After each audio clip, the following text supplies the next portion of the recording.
Now that you have done your research, it is time for the last step in your preparation, to prepare answers to potential interview questions.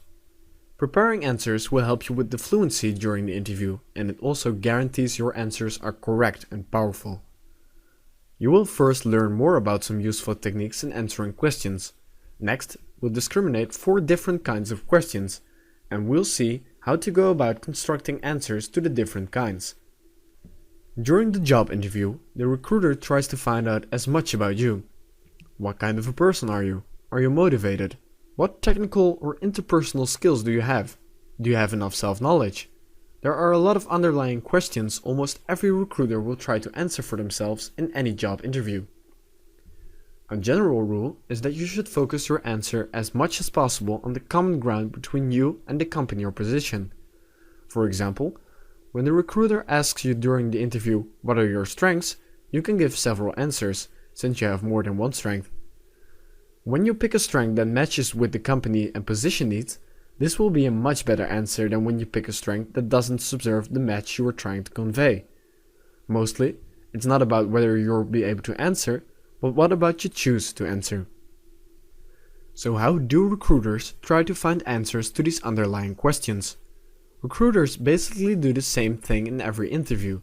They start with asking basic questions. For example, what are your strengths? When you answer this question, they will try to go more in-depth through subsequent questions. Your subsequent answers are then supposed to back up the first, in order to see whether what you say is really true. They are constantly looking for examples that support your statements, so the key word for preparing your answer is proof. You have to be able to prove almost every statement you make about yourself during the interview. How can you do this? By using the STAR method, an abbreviation from situation, task, action, result, and reflection. The perfect proof consists of these 5 elements. Let's take a look at an example. Say you tell the recruiter that you are proactive. The recruiter won't believe you right away. You prove your statement by recalling an event when you behave proactively. You start with the situation, for example, I was taking a marketing course at my university. Then you go on. I would have wanted the course to focus less on theory and more on practice. You proceed with action. I asked permission to my professor and convinced a local marketing company to provide a lecture for the course. Result? After the lecture, I received a lot of positive feedback from my fellow students, and I was happy that there was more practice in the course. A next step of reflection could then go as follows. What I learned is that being proactive makes that you get a lot more done. The reflection is optional, but allows you to show your self-insight and your willingness to improve. So to conclude, think about what kind of real-life events you can use in your job interview to prove your skills and strengths.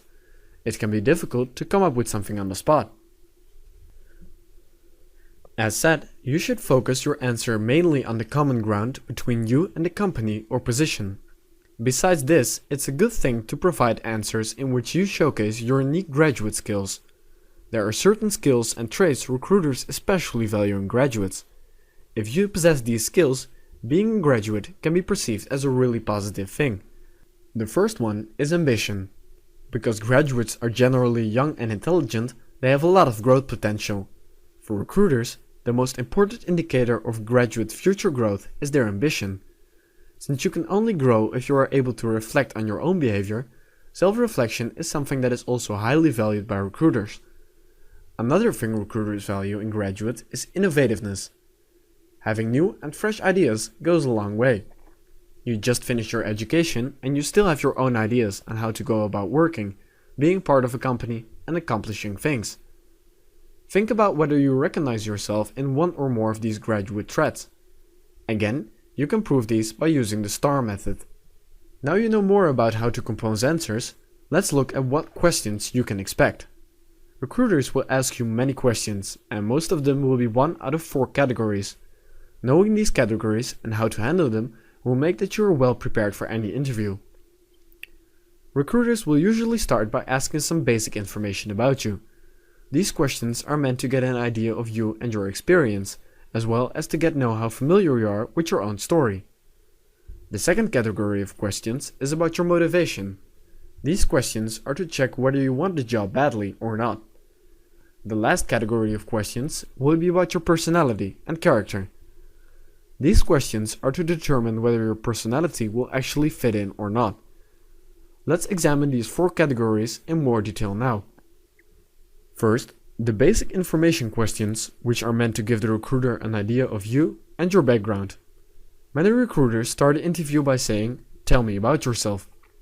To answer this, you have to prepare a short introduction. You can use your elevator pitch, which we discussed in section 3, job searching, or the profile on your resume. Be sure to adjust your pitch to the company and position, so cut down to those things that are most relevant and make sure that you are able to underpin everything you state in your pitch. After this, the recruiter will typically walk through the resume with you. It's vital that you know exactly what's on your resume and are able to explain every choice you made, so that the person or identity you're putting forward is clear, positive, and a consistent one. Be sure that you're able to explain everything you mentioned here, and the same accounts for your cover letter. Know what you wrote about and have an explanation ready for everything. Second, they'll ask questions about your motivation to see how bad you want the job. Why do you want to work in this field, at this company, and why this position? You have to think of this for yourself, but be sure to support your statements with examples. So, for example, talk about your personal goals and how these perfectly match with the company's goals. This also shows you did your research, which proves you are motivated. Another important part of your motivation is ambition. As a graduate, you're at the starting point of your career, and you still have to develop your professional qualities. Your ambition will tell the recruiter a lot about the way you will develop yourself or your potential. Questions recruiters generally ask to determine how ambitious you are, where do you see yourself in 3 to 5 years from now? Or, what do you want to learn here? You should determine this for yourself before the interview. Explain what you want to learn at the company and position. So don't state you want to be the CEO, they just want to know how you will grow in this position. That's what the interview is about. So, use achievable objectives and talk about what you're already doing to achieve your goals. For example, you want to learn how to create your own individual projects, and you already had some practice with this as president of the activity committee in college. As for the third category, recruiters will examine your skills. Do you have what it takes? At the same time, they will also examine whether you are aware of your weaknesses or areas of improvement and whether you can self-reflect. This is an important characteristic of a graduate. If you don't know what your improvement points are, you can't improve them. When you talk about your weaknesses, it is really important that you pick weaknesses that are not really relevant for this position. What you can do is to show that you are working on these points of improvement and how you are doing this. For example, something I want to improve is my proactiveness, so I am following an online proactivity course. The third skills category of questions is about requirements. For every position, the employer requires certain key skills and competencies. You already listed the requirements when you were doing research. This part is simple. You just have to make sure a star story for every requirement you meet, if it needs proof. Having a degree of course doesn't. You can also prove your strength with the STAR method. Now, we can't stress it enough. Focus on the common ground between you and the company or position. The last category of questions is about personality.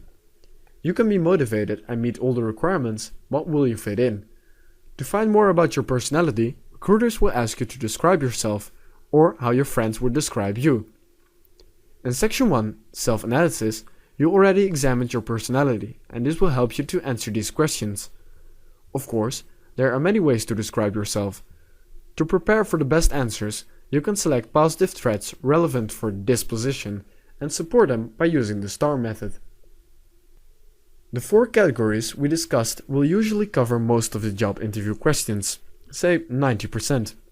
Of course, you can never be prepared for everything, so they will always ask you a specific question that you didn't prepare. Fortunately, most of these questions can be answered without many problems when you know yourself, so just stay calm and give an honest answer. Later we will discuss what you can do if you have no idea what to reply. A crucial step in preparing your answers is practice. Job interviewing is a skill, and just reading about it isn't enough. Practice gets you the fluency and confidence you need to succeed. Attached, you find an attachment with the most frequently asked questions. You can adjust the questions to the company and job you're applying for and start practicing your answers.